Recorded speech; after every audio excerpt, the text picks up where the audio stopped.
राधे राधे दोस्तों, आप सभी का आपके अपने चैनल धर्म शक्ति में स्वागत है। माता लक्ष्मी और श्रीमन नारायण की कृपा आप और आपके परिवार पर सदैव बनी रहे। सबसे पहले आप सभी को देव उठनी एकादशी की बहुत बहुत शुभकामनाएं। इस वीडियो में हम जानेंगे कि देव उठनी एकादशी क्यों है खास। इस दिन भगवान विष्णु को किस प्रकार से पूजन करके उन्हें निद्रा से जगाते हैं हम। पूजा और पारण का शुभ मुहूर्त क्या है, भगवान विष्णु को भोग में उनकी प्रसन्नता के लिए हम क्या लगाते हैं और इस दिन किए जाने वाले कुछ खास उपाय जिससे जीवन में आ रही परेशानियों से छुटकारा मिल सके।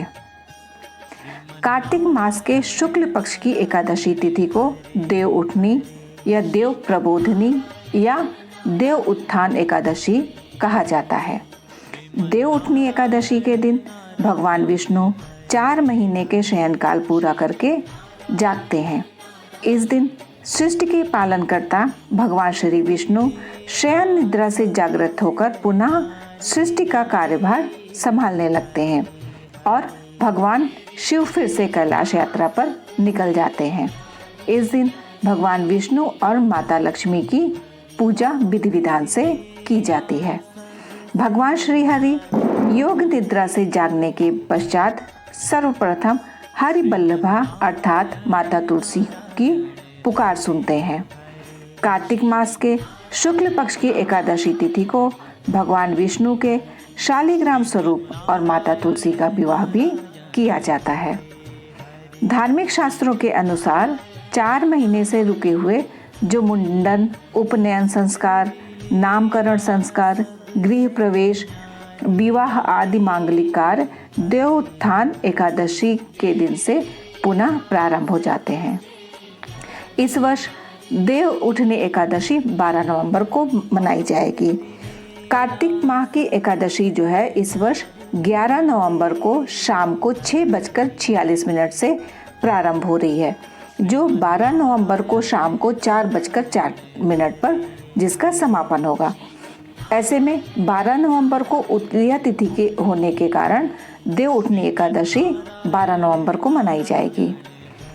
कार्तिक माह की एकादशी व्रत का पारण जो है वो 13 नवंबर को सुबह 6:42 से लेकर 8:51 तक करेंगे।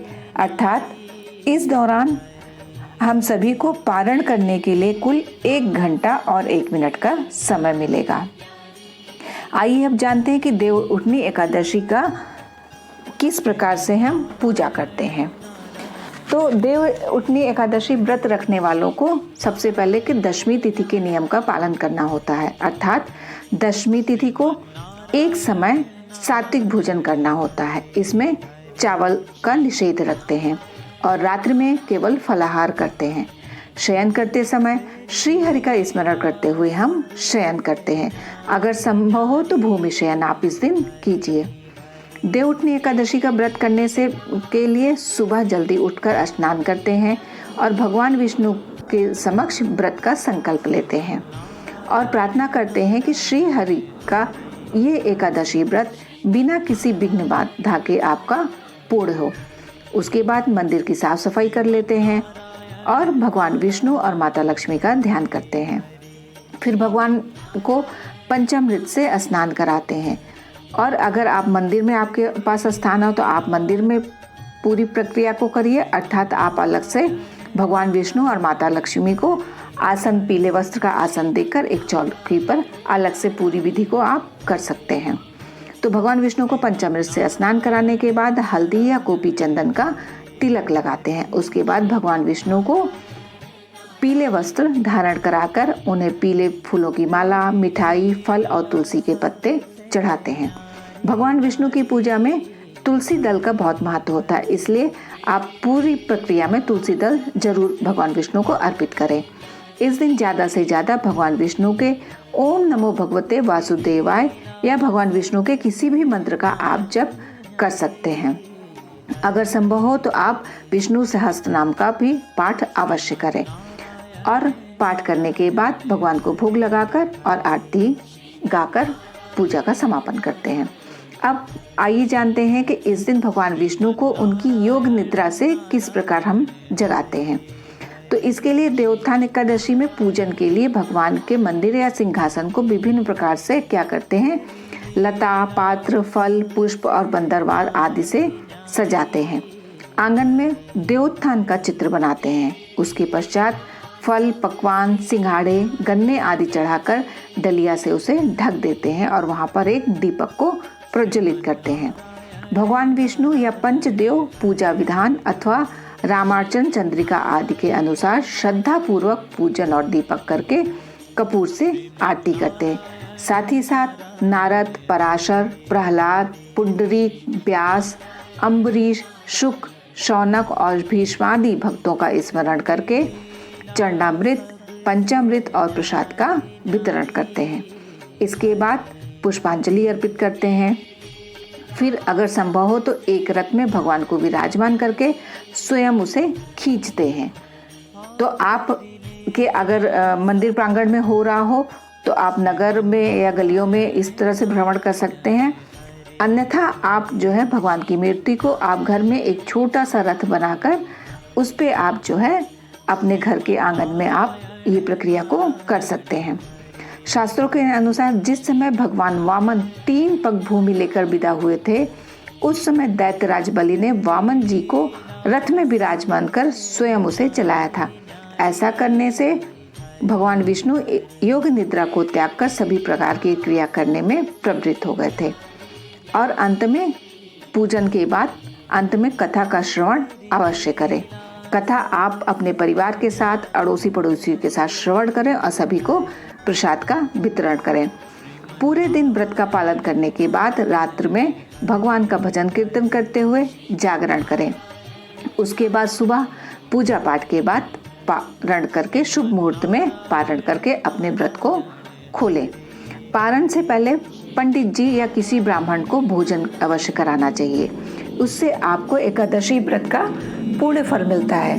यदि ब्राह्मण ना अवेलेबल हो तो आप उनके निमित्त सीधा अर्थात अन्नों का और दक्षिणा रख दीजिए और बाद में आप उस समय पारण कर लीजिए और बाद में समय निकालकर मंदिर में जो ब्राह्मण के निमित्त आपने सीधा और दक्षिणा निकाला है उसको आप मंदिर में देकर आइए। अब आइए जानते हैं भगवान विष्णु को इस दिन कुछ खास भोगों को अर्पित करके आप उन्हें शीघ्र प्रसन्न कर सकते हैं। तो उसके लिए उनका सबसे ज़्यादा पसंद जो भोग होता है वो पंचामृत होता है। तो पंचामृत के भोग से प्रसन्न हो जाते हैं भगवान विष्णु। इसके बिना भोग अधूरा माना जाता है, इसलिए देवउठनी एकादशी पर भगवान विष्णु को पंचामृत का भोग अवश्य लगाएं।